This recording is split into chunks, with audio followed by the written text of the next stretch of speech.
अखिलेश यादव का आज विधानसभा में भाषण हो गया, लेकिन ना तो रामचरितमानस का नाम आया और ना ही शूद्र का नाम आया। यानी अखिलेश यादव इस मुद्दे पर अब कन्नी काटते दिख रहे हैं और बैक ट्रैक करते हुए दिखाई दे रहे हैं। क्या है ये पूरी खबर, हम आपको बताएंगे।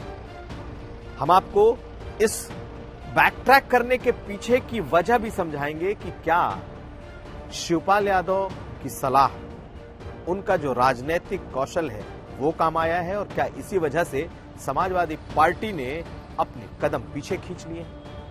और ये भी जान लीजिए कि आज सदन में अखिलेश यादव ने किस तरीके से भावी चुनावी गठबंधनों को लेकर संकेत दिए हैं और कैसे उन्होंने ओम प्रकाश राजभर को भी सदन के बाहर मिलने की बात कही। ये सब जानिए आज का यूपी में। नमस्कार, मैं हूं कुमार अभिषेक, आप देख रहे हैं यूपी तक। हम हाजिर अपना न्यूज शो आज का यूपी लेकर।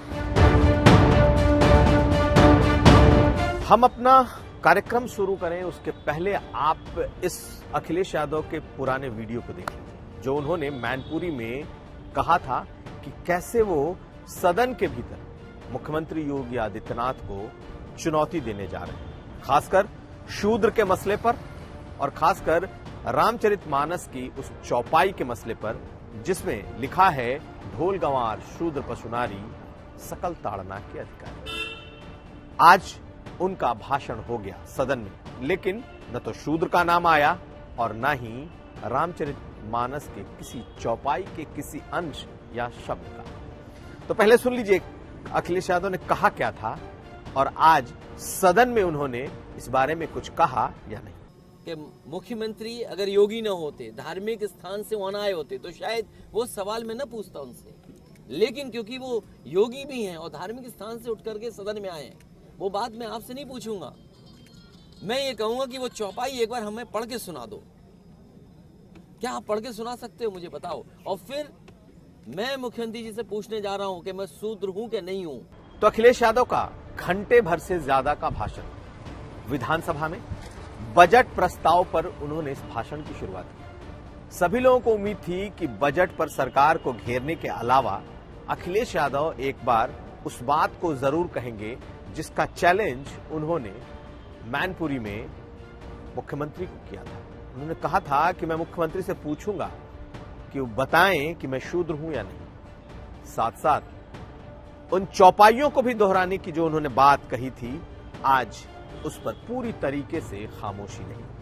अखिलेश यादव ने न तो शूद्र की चर्चा की, न रामचरितमानस के चौपाइयों की चर्चा की। आज बजट के अलावा अगर उन्होंने कुछ बोला तो वो जातीय जनगणना पर बोला। एक बात तो साफ हो गई कि समाजवादी पार्टी को पूरी तरीके से यह एहसास हो गया था कि वो बीजेपी की पिच पर जा चुके हैं और बीजेपी अपने पिच पर उनके साथ बहुत अच्छा सियासी खेल खेल रही है। इसे भांपते हुए अखिलेश यादव ने बैक ट्रैक किया। उन्होंने पूरी तरीके से रामचरितमानस के मुद्दे से, शूद्र के मुद्दे से खुद को बेरहमी से अलग कर लिया। यानी कि न तो इस मुद्दे को उन्होंने उठाया न छुआ।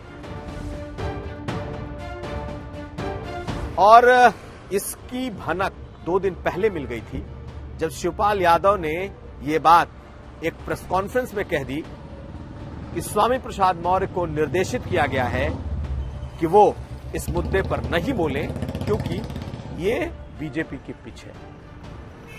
तो आप सुन लीजिए क्या कहा था शिवपाल यादव ने। आपको ये समझ में आ जाएगा कि सपा ने ये पूरा का पूरा खेल क्यों अपने आप बंद कर दिया। नहीं, स्वामी जी वो हम लोगों ने अपनी पार्टी में निर्देश दे दिए हैं, जो धार्मिक और इस तरीके के हैं मुद्दों में हमें नहीं उलझना। हम तो कहेंगे देश में बहुत सी समस्याएं, बेरोजगारी की समस्याएं, किसानों की है, नौजवानों की है, महिलाओं की है, कितनी समस्याएं। तो इसी मुद्दों को लेकर के भारतीय जनता पार्टी भटकाना चाहती है, तो उसमें हमें क्यों लगे।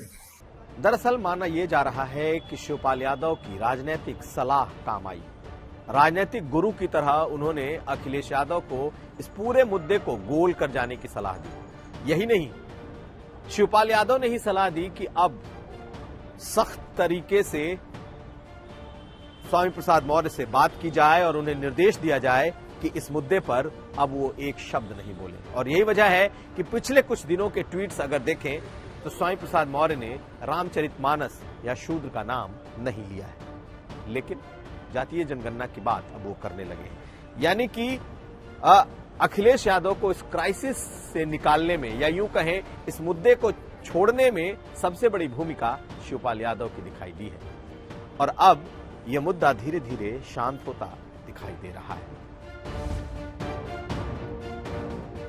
तो अखिलेश यादव ने सदन में मुद्दे तो नहीं उठाए, लेकिन जातीय जनगणना जो कि अब उनका फोकस है और उन्हें लगता है कि इस मुद्दे पर वो पिछड़ों, दलितों, आदिवासियों को एक कर सकते हैं, बीजेपी के खिलाफ इन्हें खड़ा कर सकते हैं, उस मुद्दे को आज उन्होंने सदन में खूब उठाया। लेकिन इसी दौरान उन्होंने कांग्रेस पार्टी को भी अपना सहयोगी बताया। पहली बार अखिलेश यादव ने हाल के दिनों में कांग्रेस पार्टी को अपना सहयोगी बताया है।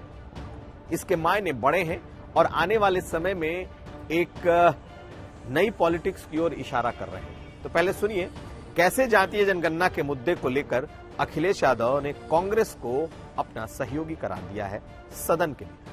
आदरणीय लालू प्रसाद यादव जी और दक्षिण के जितने दल हैं, कांग्रेस पार्टी के अंदर जितने लोग थे, बहुत सारे लोग ये चाहते थे कि जब सेंसस हो रहा है तो जातीय जनगणना हो उसमें।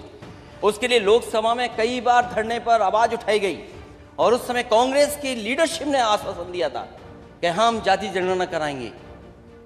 पता नहीं क्यों उस सेंसस में नहीं किया गया। जब दोबारा सेंसस होने जा रहा है, इसलिए हमारी फिर मांग है कि जातीय जनगणना होनी चाहिए, क्योंकि कांग्रेस की अकेली सदस्य हैं।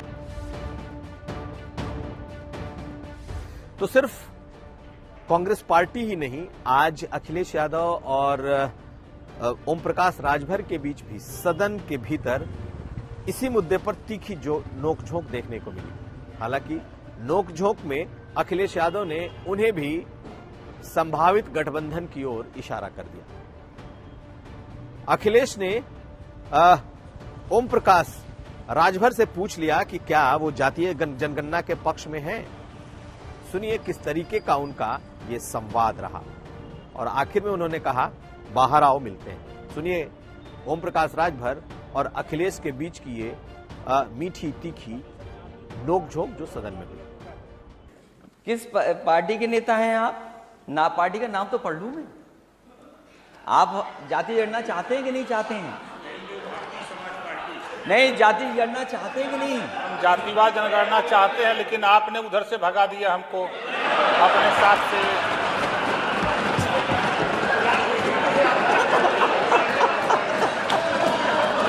अच्छा नहीं, चलिए वो बात हमारी आपकी हो जाएगी, बात की बात है। लेकिन ये बताइए, क्या आप जातीय जनगणना चाहते हैं? 100% चाहते हैं। तो आपने सुना किस तरीके से अखिलेश यादव ने आज सदन में अपनी बातें रखी। एक साथ उनके कई काम पूरे हो गए। रामचरितमानस और शूद्र जैसे मुद्दों से उन्होंने खुद को अलग कर लिया। साथ साथ सदन के भीतर कांग्रेस जैसे साझीदार को तलाशने की कोशिश भी की। जो छोड़कर चले गए उनसे रिश्ता जोड़ने की भी कोशिश की। तो ये था आज का यूपी। हम फिर हाजिर होंगे, तब तक आप देखते रहिए यूपी तक।